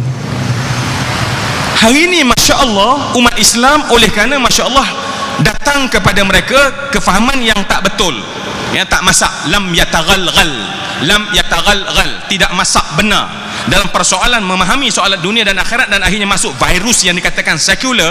Kita sedar tak sedar rupanya kita telah mengidap perkara tersebut, dan pada saat itu Masya Allah jadilah pada umat Islam pada hari ini, ya, tak cemerlang macam zaman Nabi. Keluar daripada rumah, ya, aku keluar sebagai seorang hamba Allah, aku represent, aku mewakili Allah Subhanahu wa taala di ladang aku. Bukan hanya disebut, tetapi selnya menggelegak menerima bahawa aku adalah merupakan hamba Allah yang menguruskan ladang ini. Tuan-tuan, kalau dia deal dengan Allah bukan dengan bos, cuba bayang bagaimana dia bekerja pada ketika itu. Dan sebab itu Nabi pernah mengumpul para sahabat, dan Nabi tanya pada para sahabat, siapa di kalangan kalian yang aku nak tunjuk tangan ahli syurga? Siapakah di kalangan kalian yang aku nak tunjukkan kepada kalian tangan ahli syurga? Bala ya Rasulullah, bahkan Rasulullah tunjukkan kami tangan ahli syurga. Rasulullah pergi ke belakang, ambil seorang sahabat, terpinga-pinga sahabat, dan Nabi berdiri bersama dengannya.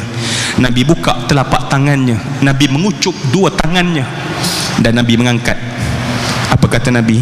Ini tangan ahli syurga, ini tangan ahli syurga. Para sahabat memanjangkan leher untuk lihat apa yang ada pada tangan tersebut. Bercahaya ke? Yang ada hanyalah sepasang tangan yang berkematu.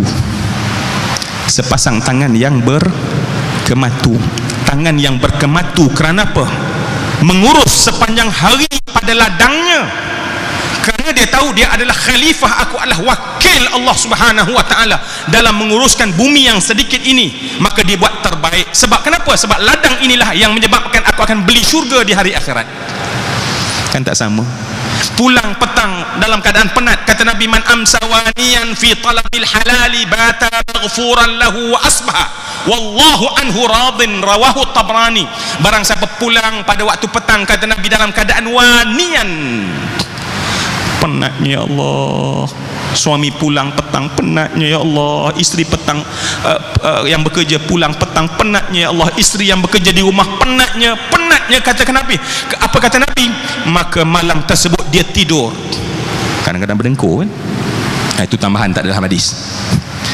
Dalam keadaan dia tidur, maka apa yang sedang berlaku pada saat dia tidur, kata Nabi SAW, bata maghfuran lahu, tidur dia dalam keadaan Allah mencurahkan keampunan daripada Allah.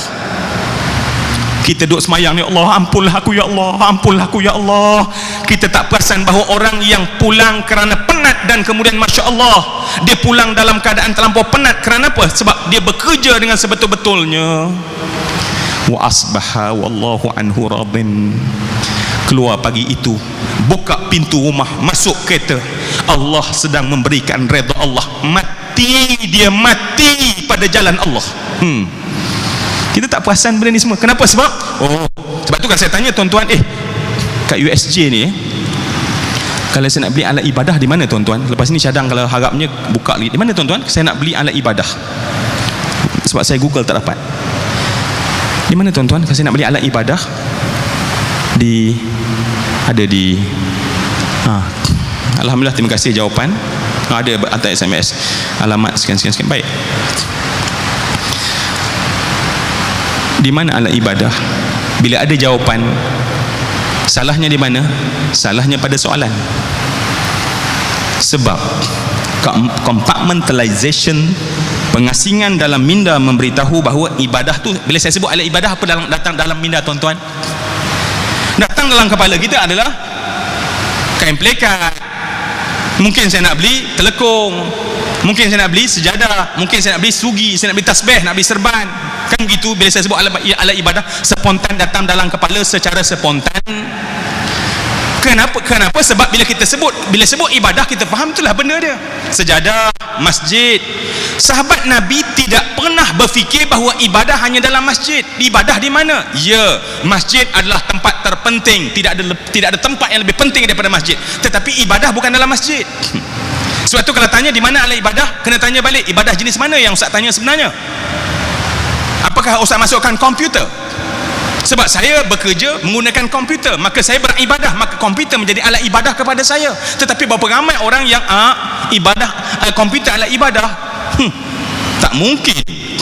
Sebeh ya, sejadah ya. Kenapa? Sebab tak pecah lagi kat situ. Dan kerana tak pecah itulah Al-Fatih Ustaz menjadikan umat Islam ni lam yataghal. Dan akhirnya dunia tak dapat, akhirat lebuh. Dunia tak dapat, akhirat lebuh. Sebelum saya serahkan, dan saya dapat khabar gembira, ini rupanya pusingan terakhir doktor. Oh, Masya Allah. Ya, dalam pepatah Arab bagi tahu, kullu saqit laqit, kullu saqit laqit. Apa maksud dia? Dan pada malam ni, mari kita dengar pepatah ini dalam keadaan saya rasa kita kena buka kesedaran kita. Pepatah Arab bagi tahu, setiap yang tercicir. Terima kasih Ustaz. Tanda persahabatan, nampak dapat hadiah, Masya Allah, Samsung. Anda ingat Ustaz, anda gunakan untuk ibadah insya-Allah. Tuan-tuan, katalah saya nak buat contoh. Setelah mendapat izin Ustaz Radhi, saya cicirkan handphone di hadapan depan masjid sana. Ya, saya cicirkan di depan masjid sana. Saya cicirkan dia. Cicirkan. Sebulan depan saya datang dengan Ustaz Radhi balik. Dan alhamdulillah, doa ada lagi benda ni lepas sebulan. Berlaku ke tuan-tuan? Saya ulang tuan-tuan, tolong saya, jangan malukan saya depan Ustaz Radhi. Tuan-tuan, saya cicirkan handphone ini, lepas sebulan datang balik ada lagi rupanya. Berlaku ke tuan-tuan? Jawapannya adalah jangan harap. Sebab semua yang tercicir akan ada laqit, akan ada yang kutip. Dan oleh kerana umat Islam tidak berjaya memahami dunia itu akhirat, akhirat itu dunia, tidak ada sama pengasingan sama sekali. Bisnesku inilah duniaku dan bisnesku lah akhiratku, tidak ada pengasingan. Kerjaku ini adalah merupakan duniaku dan inilah akhirat yang aku nak beli syurga. Dan pada saat tersebut, semua yang saya katakan umat Islam, dia separuh masak aja. Nak pergi sangat lebih-lebihkan, orang tegur, dunia, oh takut, jangan tertipu dengan dunia, jangan tertipu dengan dunia. Akhirnya para peniaga nak berniaga, tak tahu nak swing ni, nak full swing ke, berapa persen aku nak swing. Dan akhirnya Masya Allah, separuh masak. Dan bila separuh masak, berlaku yang dikatakan kullu saqit laqit, setiap yang tercicir akan ada orang kutip. Apa maksud dia tuan-tuan?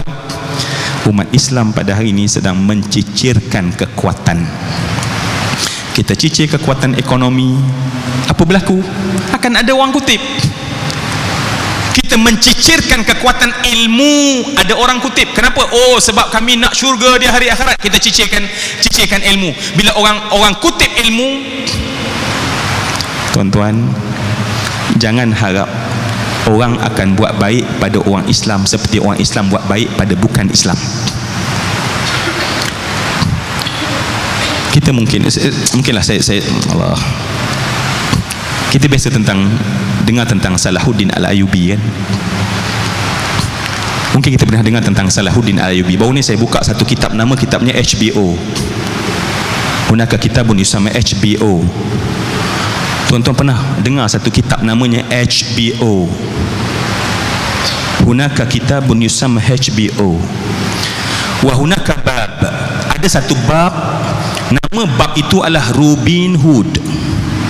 Ana masa tu nak capai remote control, nak tengok jalan orang mukmin, promo sikit 114 tertekan 411, tersilap. Ya Allah, ya Tuhanku, macam mana salah, Masya Allah. Tak berapa perasan Ustaz, penat agaknya. Nak tekan 114, tertekan 411, tiba-tiba keluar cerita Robin Hood. Baik tuan-tuan, saya bukan nak cerita lara pada malam ni, tetapi saya tengok, sebab saya sedang baca satu kitab tentang Salahuddin Al-Ayyubi dan saya buat perbandingan cerita ni tuan-tuan, ya. Bila umat Islam, ya, isu ni besar tuan-tuan, ya, kena buat lagi program ni. Yang pertama tadi saya kata, umat Islam dilepaskan kekuatan dan orang lain pegang kekuatan, dan jangan harap orang memegang kekuatan dia akan baik pada umat Islam seperti orang Islam baik pada orang bukan Islam. Dalam cerita HBO ni, maafkan saya Ustaz, mungkin saya cerita tentang ni, saya lupa hero, tapi hero tu terkenal juga. Robin Hood ni, dia rupanya adalah merupakan kesatria, adalah merupakan yang berperang perang salib,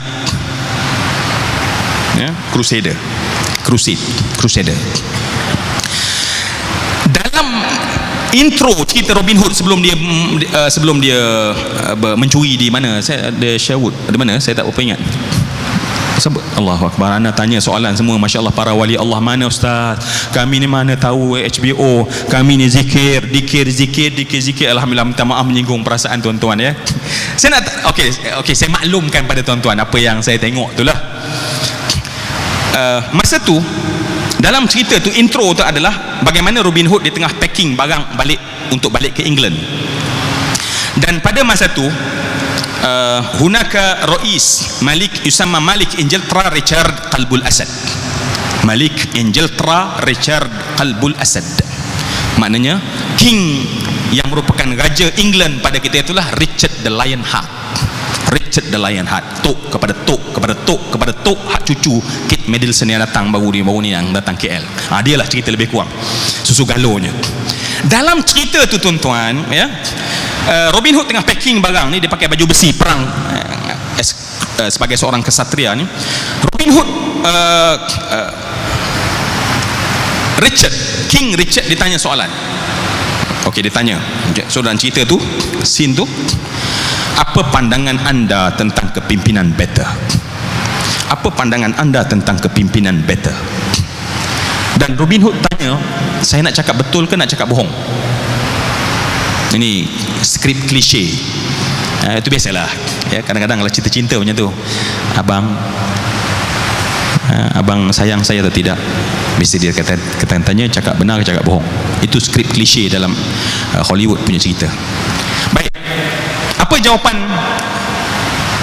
raja kata, please cakap yang betul. Baik, saya nak kongsi dengan tuan-tuan apa Robin Hood cakap, sebab ini cerita orang barat cerita. Kalau orang Islam cerita, hanya orang Islam syok sendiri.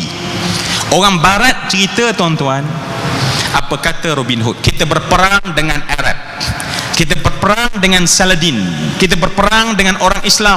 Ada masa kita menang, ada masa kita kalah. Ada masa kita menang, ada masa kita kalah. Bila kita menang, apa kita buat? Bila kita menang, kita akan menawan kampung orang Islam. Kita akan perintahkan orang lelaki menggali lubang besar.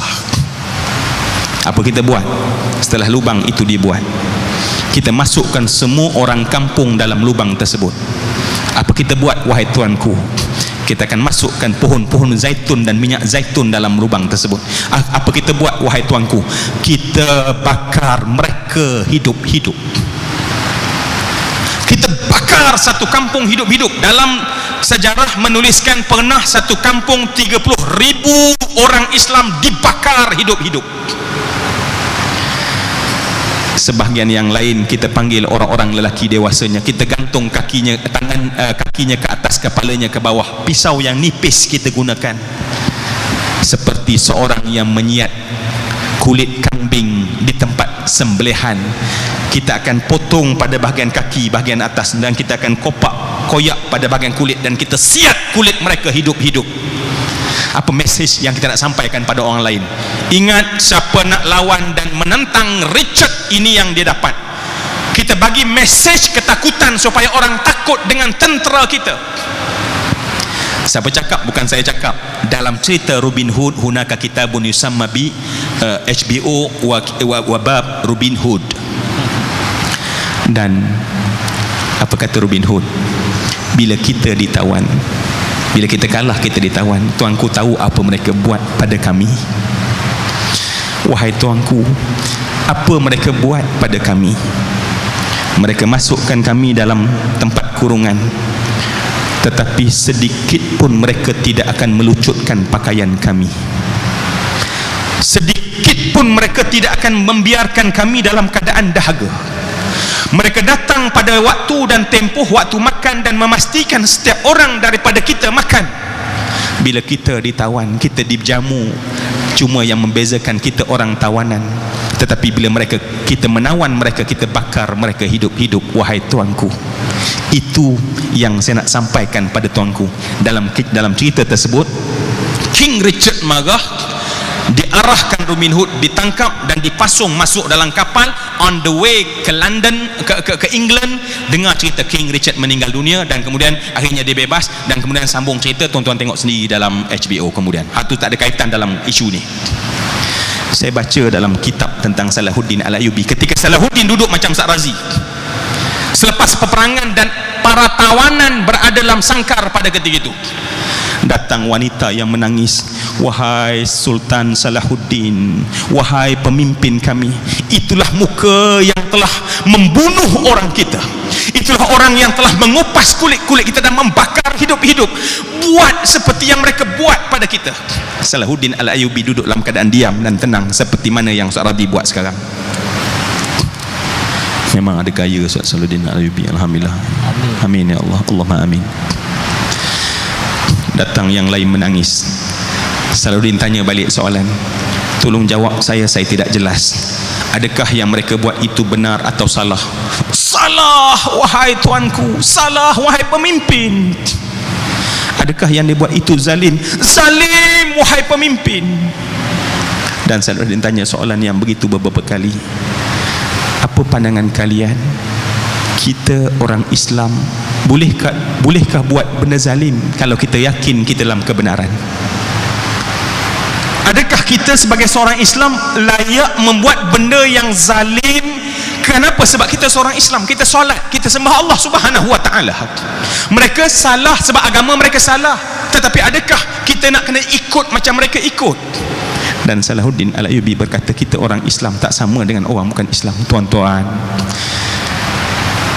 bukan senang nak berlaku adil ketika kekuasaan berada dalam tangan, tetapi kenapa boleh buat? Sebab itu ajaran Islam.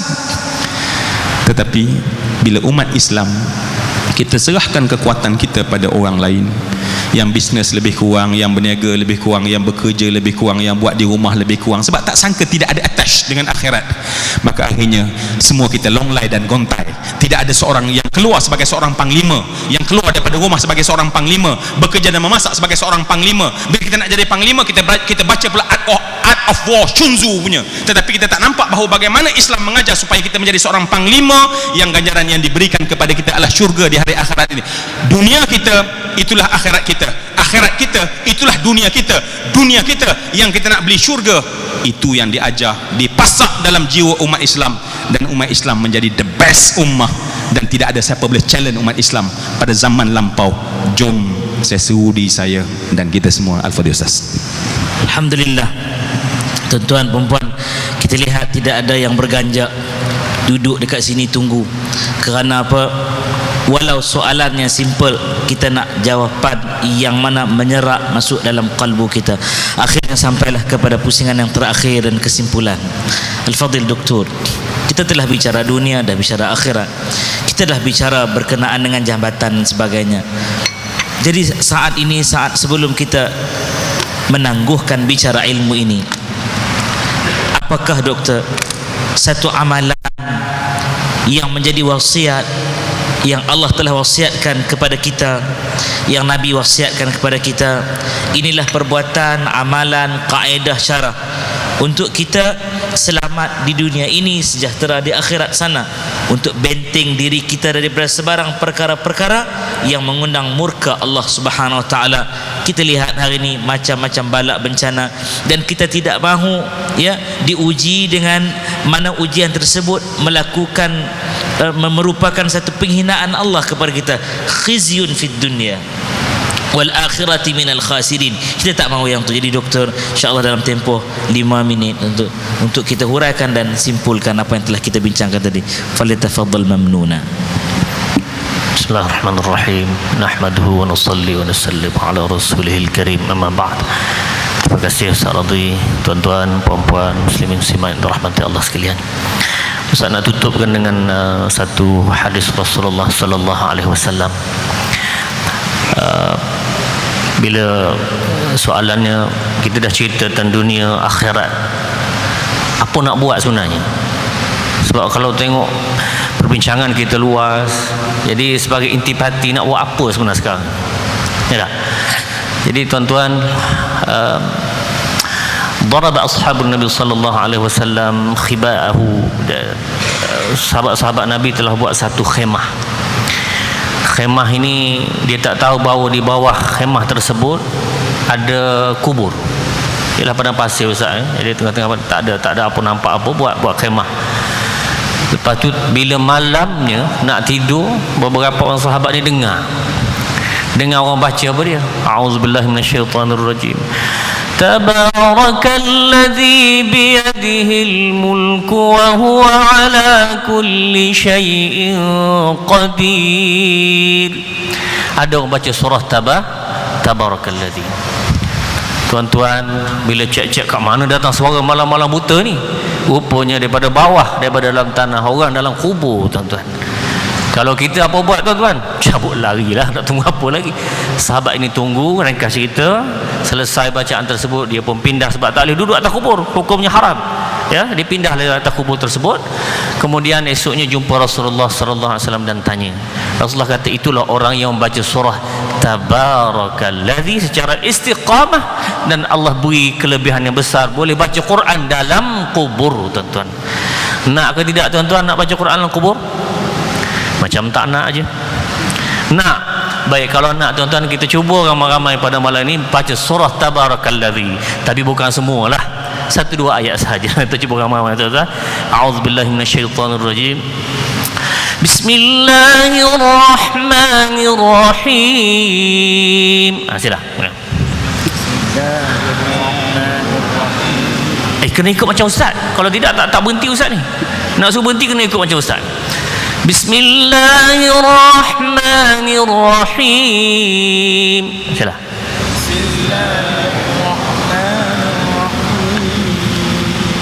Okey lah ustaz, sebab tak makan nasi lagi. Lepas isyak ni. Tabarakalladzi biyadihil mulk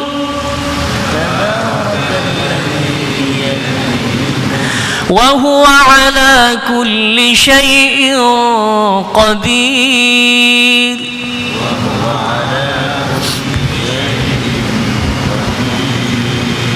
Sadaqallahul azim. Lepas ni tuan-tuan balik sambung ke rumah. Baik tuan-tuan, bacaan Tabarakalladzi itu hanya 3 minit setengah, dalam keadaan tidak cepat dan tidak lambat. Ya, tidak cepat tidak lambat, 3 minit setengah. Ustaz dah cek lah. Jadi tuan-tuan beramal secara istiqamah Tabarakalladzi, itu hadis sahih. Beramal secara istimrar, berterusan, maka insya-Allah orang ni boleh baca Quran dalam kubur tuan-tuan. Itu baru cerita baca. Kemudian Al-Quran perlu difahami dan Al-Quran perlu diamalkan. Tapi kita mulakan malam ini boleh tuan-tuan, Ustaz tinggalkan kita bersama malam ini, iaitu kesimpulan ini kita kembali kepada Al-Quran. Baca Al-Quran apa dia? Surah Tabarakalladzi biyadihil mulk. Boleh tuan-tuan? InsyaAllah. Itu saya Ustaz, terima kasih. Alhamdulillah, satu jawapan yang ringkas sebenarnya tuan-tuan memberi impak yang besar jika kita laksanakan insya-Allah. Dan kita nak juga mendengar kesimpulan daripada Al-Fadil Ustaz Zul Ramli. Ustaz, yang Ustaz cerita tadi dalam hayat, masalahnya sekarang kita dah pergi menemui Allah Rabbul Jalil, tak ada lagi talian hayat. Jadi apa amalan Ustaz yang kita dah berada di alam sana, laba, keuntungan, dividen, bonusnya tak putus-putus, ya, sebagai satu bekalan untuk kita persiapkan siap-siap. Kita tak mampu buat lebih-lebih, itu yang termampu dalam sana kita boleh bawa ke akhirat nanti, negeri yang kekal abadi. InsyaAllah Ustaz dalam tempoh 5 minit untuk terangkan dan huraikan serta simpulkan Ustaz, insyaAllah. Saya sebenarnya dah macam dah best dah dengan Ustaz punya kesimpulan tu. Rasa macam dah selesa sangat dah. Tiba-tiba Ustaz suruh simpul lagi. Baik, semua yang saya kasih sekalian, ya, apabila kita tahu dunia ini adalah akhirat, dan kita tahu Al-Fadhil Doktor sebut tadi pun kita hanya sejam setengah saja.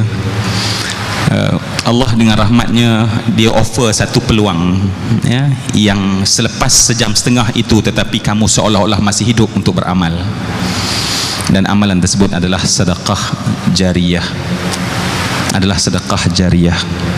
Semua amalan tahajud kita, ya, kita buat, dan kemudian bila mati kita inqata'a, putus kata Nabi.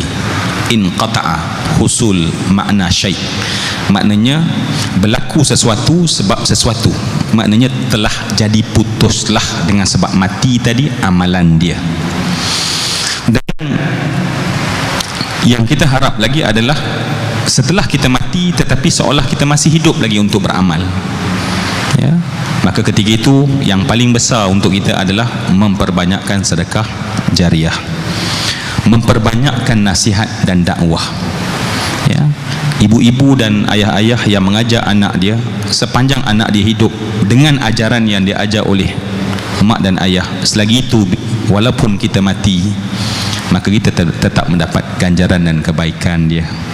Jadi sebab tu saya kira tinggallah sesuatu, ya, tinggallah sesuatu setelah kita meninggal dunia, ya, maka amalan itu kekalkanlah, ya. Bagi mereka-mereka yang telah pulang, ada bersama dengan kita, telah pulang menghadap Allah Subhanahu Wa Taala tetapi menginfakkan harta mereka, pastinya pada ketika itu apa yang diberi manfaat kita dapat pada malam ini akan terus mengalir dalam kubur mereka, dan itulah yang bakal juga kita dapat sekiranya kita melakukan perkara yang sama.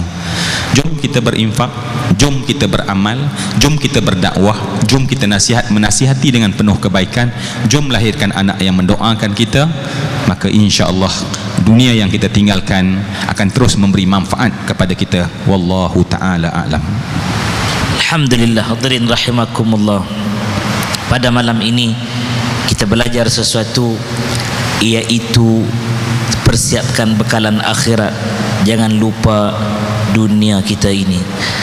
Saya ingin mengambil manfaat daripada kedua-dua ahli panel ini dengan meninggalkan satu soalan yang telah ada jawapan, iaitulah soalannya, kita ada anak. Saya ambil soalan ini, pengalaman saya sebagai yang dipertua PIBG sekolah. Selalu bila habis UPSR doktor, kita tanya nak hantar anak ke mana, dia kata nak hantar anak ke sekolah agama. Saya kata kenapa tak hantar je sekolah menengah kebangsaan dekat dengan rumah, ataupun hantar boarding school, sekolah boarding school tapi bukan agama. Sengaja dia jawab apa, Ustaz, dia kata sekolah agama ni dia ada agama, dia ada akademik. Baik, full stop. Orang yang tanya, yang bagi tahu jawapan ini, yang bagi tahu jawapan ini orang yang punya tahap pendidikan tinggi. Lalu saya lantunkan satu soalan lagi. Saya kata sejak bila mana-mana hujjah menyatakan bahawa agama itu bukan akademik? Sehingga agama itu bukan akademik, zaman bila? Jawapan dah ada, balik fikir. Jika kita boleh faham yang tu, kita boleh reti dunia yang kita duduk sekarang ini. Jangan kita abaikan yang kita kena kejar tersebut kekal abadi. Kita gabung dua-dua ahli panel ini punya jawapan, kita akan dapat inilah kita beramal di negeri dunia ini, karena amalan ini amalan akhirat. Hadirin rahimakumullah, balik kita ulang balik apa yang disampaikan oleh mereka berdua ini, mutiara-mutiara ilmu yang telah pun dihamburkan untuk kita lah. Kita sesuaikan dengan diri kita, fahamkan dengan diri kita, dan jangan berhenti di situ, beramal insya-Allah. Kerana kata pujangga lagi doktor, ilmu kalau dengar gini-gini saya tak beramal, samalah seperti pokok kasyajari bila thamarin. Dia pokok tapi tak ada buah, dia tak ada manfaat. Kalau Arab sebut la yanfa', itu maksudnya tidaklah berguna langsung. Hadirin rahimakumullah, insya-Allah mohon maaf daripada saya yang mengendalikan majlis pada malam ini. Kita malam ini nampak sangat formal, tapi kenapa begitu? Sengaja diciptakan untuk kita balik dan berfikir panjang. Tidak ada terlalu banyak gurau, tidak ada lagi benda-benda yang menyebabkan kita lupa akan akhirat. Balik malam ini fikirkan akan dunia kita yang membawa kepada akhirat yang kekal abadi. Wallahu ta'ala huwa alimul ghaibi wa syahadah. Terima kasih yang tidak terhingga kepada yang berbahagia Datuk Seri Said, ahli-ahli jawatan kuasa masjid, ya, tuan-tuan imam, tuan-tuan bila, tuan-tuan sia, yang bahagia datuk-datuk, datin-datin, tuan-tuan puan-puan, ayah, bonda, adik kakak yang sudi berada dalam taman-taman syurga di muka bumi ini. Insya-Allah kita dipertemukan lagi oleh Allah dalam taman-taman ini, dalam redha dan kasih sayangnya. Sehingga itu Allah bersama dengan anda semua, penuh dengan kebaikan, dan dipelihara anda semua di mana jua anda berada, insya-Allah. Wabillahi taufiq wal hidayah. Wassalamualaikum warahmatullahi wabarakatuh.